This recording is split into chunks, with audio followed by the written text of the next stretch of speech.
देखो दिया आपका चौथा सवाल। यल और यम दो समांतर रेखाएं हैं जिन्हें समांतर रेखाओं पी और क्यू का एक अनुयुग्म क्या करता है, प्रतिच्छेदित करता है। तो दर्शाइए कि त्रिभुज एबीसी सर्वसमता होता है त्रिभुज सीडीए के।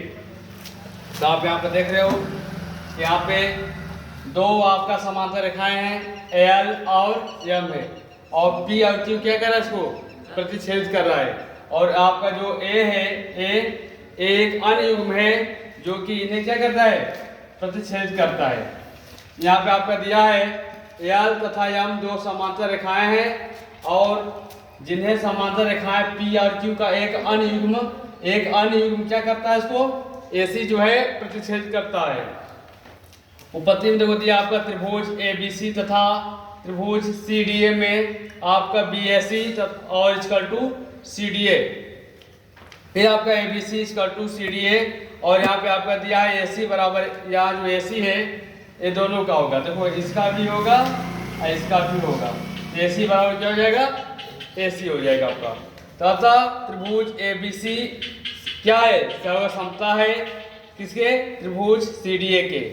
ए डबल एस सर्वसमता नियम से आपका यही रूल होता है, फिर इसका यही रूल होता है। फिर पांचवा सवाल देखो आपका दिया है, रेखा एल और ए को समद्विभाजित करती है और बी रेखा एल पर क्या है, कोई बिंदु है, तो बीपी और डीक्यू कोण ए की भुजाओं पर बी से डाले गए लंब है।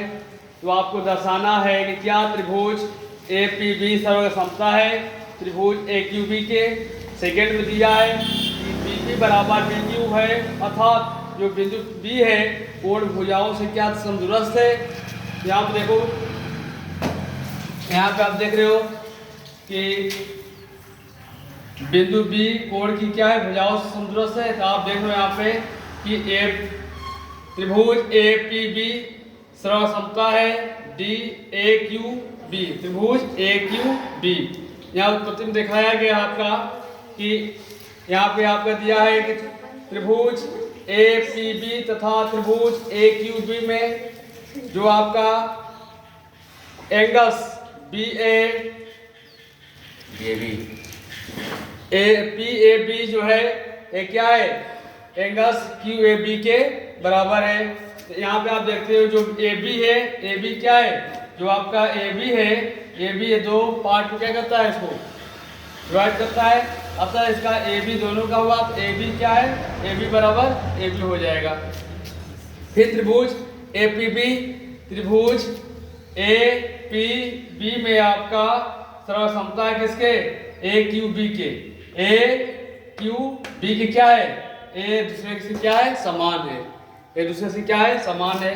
तो ए डबल ए एस नियम से बीपी बराबर बी क्यू, अतः जो बी है कोण ए की भुजाओं से, जो बी है कोण ए की भुजाओं से क्या है, समदूरस्थ है। क्या है, समदूरस्थ है, आपका समदूरस्थ है ए बी। तो यहाँ पे आपका ए सी बराबर ए, आपका जो ए सी है ये क्या है, ए के बराबर है। जो आपका ए सी है, आपका जो ए सी है आपका ए और ए बी बराबर ए डी, जो आपका ए बी है ए बी बराबर आपका ए डी।